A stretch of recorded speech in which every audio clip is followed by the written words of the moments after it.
You will need to start planning your transition back to college campus learning.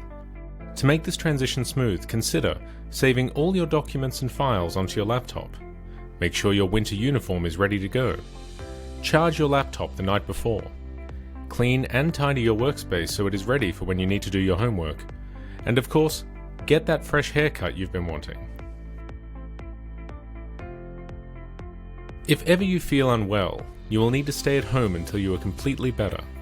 Families are to notify the college in the normal manner through the absentee line. If catching public transport, please ensure you observe social distancing and stay at least 1 seat away from others. Carry and use hand sanitizer before and after travel, and use a face mask if you wish. When you arrive back on campus, you will notice that hand sanitizer is in every teaching space, and you are asked to use this as you enter class. You may wish to bring your own sanitizer.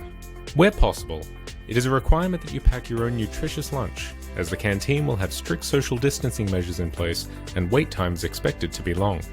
Families can stay up to date with regular notices and information from the college via the Parents at Laurie's page on our website, social media platforms, emails, and the college app.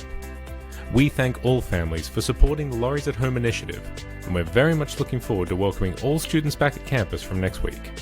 Live Jesus in our hearts forever.